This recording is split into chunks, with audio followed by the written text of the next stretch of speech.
नमस्कार दोस्तों। आजकल देश में जो है क्या चल रहा है, महाकुंभ चल रहा है, कुंभ का आयोजन चल रहा है और उत्तर प्रदेश सरकार ने इसका सफल आयोजन किया है। पिछले एक महीने से हमारा जितना मेन स्ट्रीम मीडिया है उस पर सिर्फ कुंभ की बातें हो रही हैं, देश में सनातन की बातें हो रही हैं, धर्म को बचाने की बातें हो रही हैं, हिंदू क्यों खतरे में इसकी बातें हो रही हैं और हमारा सनातन धर्म जो है कितना प्राचीन है इसके बारे में बातें हो रही हैं। और महाकुंभ की अपार सफलता को देखते हुए ये समझना बहुत ज़रूरी है कि हमारे देश में क्या बातें की जाएंगी और क्या बातें समझाई जा सकती हैं। धर्मनिरपेक्ष राष्ट्र है, गणतंत्र है, प्रजातंत्र है और जो बातें प्रजा को समझ में आएंगी उसी आधार पर देश में सरकारें होंगी और वही सरकारें इस देश में चल पाएंगी जो जनता के समझ में आने वाली बातें कर रही होंगी। उस हिसाब से देखा जाए और महाकुंभ के आयोजन को देखा, कुंभ में आ रहे श्रद्धालुओं की भीड़ को देखा जाए और आज 21 तारीख है और 26 को इस महाकुंभ का समापन हो रहा है। इस पूरे जो है पीरियड में जो है आप देखें, जिस दिन से महाकुंभ शुरू हुआ है उस दिन से जो देश में उत्साह है, धर्म को लेके जो आस्था है, तो स्वतंत्रता भारतवासियों को मिली है, उसका जीता जाता रूप है कुंभ में आए हुए श्रद्धालुओं की भीड़। कहा जा रहा है लगभग 55-60 करोड़ श्रद्धालुओं ने वहाँ पे स्नान किया है और 140 करोड़ की आबादी में अगर 60 करोड़ श्रद्धालु एक छोटे से शहर प्रयागराज में आके जो है गंगा के संगम घाट पे स्नान कर रहे हैं और उस स्नान का लाभ ले रहे हैं और जाहिर सी बात है सरकार ने बताया है कि ये स्नान जो है बहुत महत्वपूर्ण है क्योंकि ये कुंभ जो है 144 साल के बाद आया है। तो संगम हालांकि वहीं रहेगा लेकिन जो है देश में जो सरकार ने जनता के लिए व्यवस्था की, जनता उसका लाभ उठा रही है। तो उसमें थोड़ी सी भगदड़ हो गई, कुछ मौतें हो गई। एक बाबा जी आए, उन्होंने कहा कि जो है भाई कुंभ जैसी जगह पे, इलाहाबाद जैसी धरती पर जो है स्नान करने कोई आदमी आया है और अगर दब के मर गया है तो उसे मोक्ष मिलेगा। और ये बात हमारे देश की जनता को समझ में भी आ रही है, हमें भी समझ में आ रही है। लेकिन जो है कुछ हमारे जो विपक्ष में नेता बैठे हैं उनको ये बात समझ में नहीं आ रही है। वो बात करना चाहते हैं शिक्षा की, वो बात करना चाहते हैं चिकित्सा की, वो बात करना चाहते हैं रोजगार की, महंगाई की, जीडीपी की, अमेरिका की, चाइना की, रशिया की। और देश में चल रहा है महाकुंभ। हर आदमी को कुंभ में स्नान करने जाना है।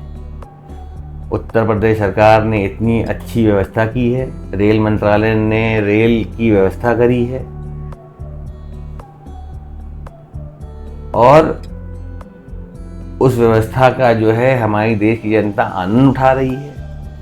बावजूद उसके हमारे देश में विपक्ष के नेता हैं राहुल गांधी जी, वो इस बात को समझ ही नहीं पा रहे हैं कि देश की जनता से किस भाषा में बात करना है। वो संसद में जो है राष्ट्रपति के अभिभाषण के बाद जो है बात कर रहे हैं इलेक्ट्रिक मोटर की, हवाई जहाज़ की, बैटरी की, सोलर की, विंडमिल की, प्रोडक्शन की, डेटा की, एआई की, गूगल की। लेकिन वो महाकुंभ के बारे में बातें नहीं कर रहे हैं। तो अगर वो महाकुंभ के बारे में बातें नहीं कर रहे हैं, धर्म के बारे में बातें नहीं कर रहे हैं, आस्था के बारे में बात नहीं कर रहे हैं, धर्म की रक्षा के बारे में बातें नहीं कर रहे हैं, तो जो है उनको सुनने वाला इस देश में 1-8% आदमी है और 1-8% उनको सुन के जो है अपना एक जो है मत बना ले रहा है। लेकिन 98% आबादी हमारे देश की जो है उनको सुनने को तैयार नहीं है। या तो राहुल गांधी जी को अपनी राजनीति छोड़ देनी चाहिए, या वो ऐसी बातें करें जो हमारे देश की जनता को समझ में आए, जैसा कि हमारे देश के प्रधानमंत्री करते हैं, हमारे प्रदेश के मुख्यमंत्री जी करते हैं।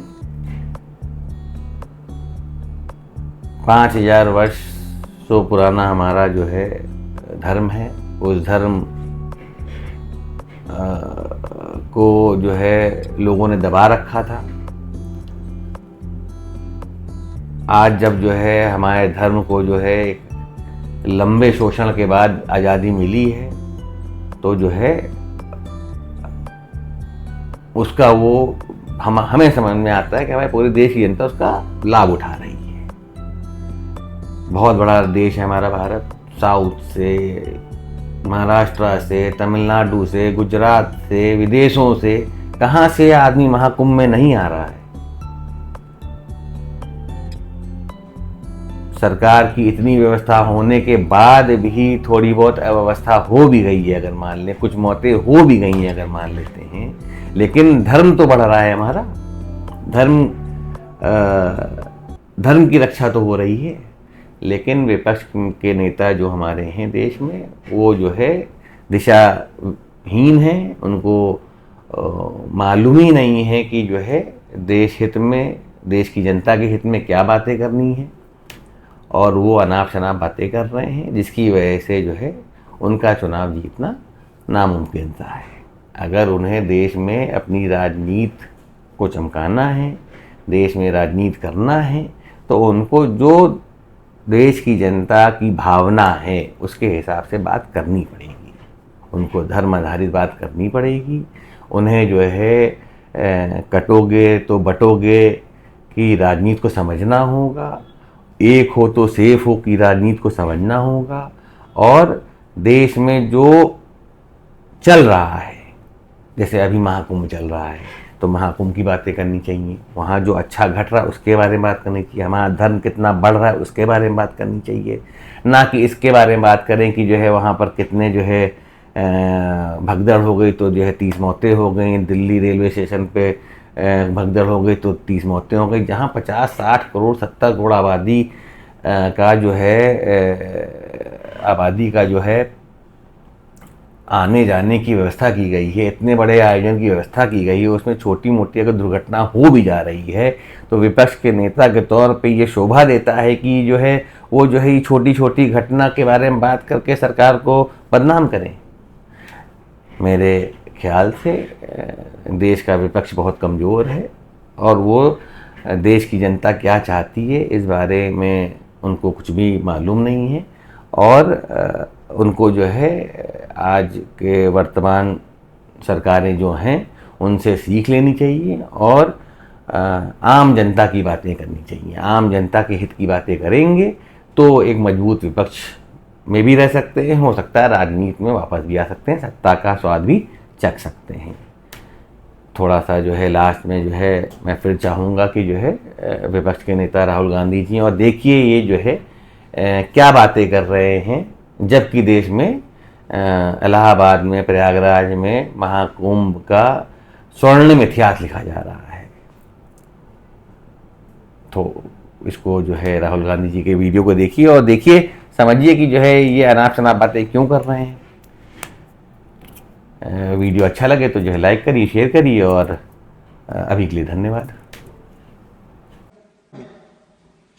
Manufacturing fell from 15.3% of GDP in 2014 to 12.6% of GDP today. I could say that the Prime Minister tried, and I think conceptually Make in India was a good idea, but it's pretty clear that he failed. Any country basically organizes two things. You can organize consumption and then you can organize production. But there is more to production than simply manufacturing. For example, agriculture also on consumption. They are the Mahindras of this world, they are the Bajajs of this world. Part of Tata's organizes production, and essentially what we have done is we have handed over the organization of production to the Chinese. So this mobile phone, even though we are saying we make this mobile phone in India, that is not a fact. This phone is not made in India. This phone is assembled in India. All the components of this phone are made in China. The network that has produced this phone is made in China, is owned by China. So every time we use a phone, every time we wear a Chinese shirt, a Bangladeshi shirt, every time we wear a pair of Chinese sneakers, we are paying a tax to China. Of the internal combustion engine to the world of the electric motor, we are moving from petrol to batteries. We are moving wind, solar, potentially nuclear. So our entire way of moving is changing. Basically, 4 technologies that are driving this entire change in mobility: electric motors, batteries, optics, and then on top of that, you can apply AI.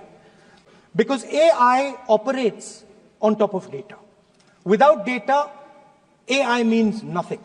And if we look at data today, there is one thing which is very clear.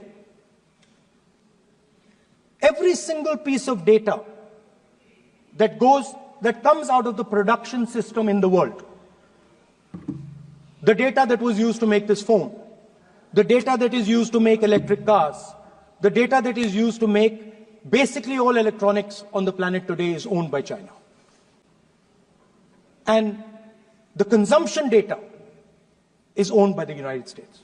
In China, the consumption data is owned by China, but in India, companies like Google, companies like Facebook, companies like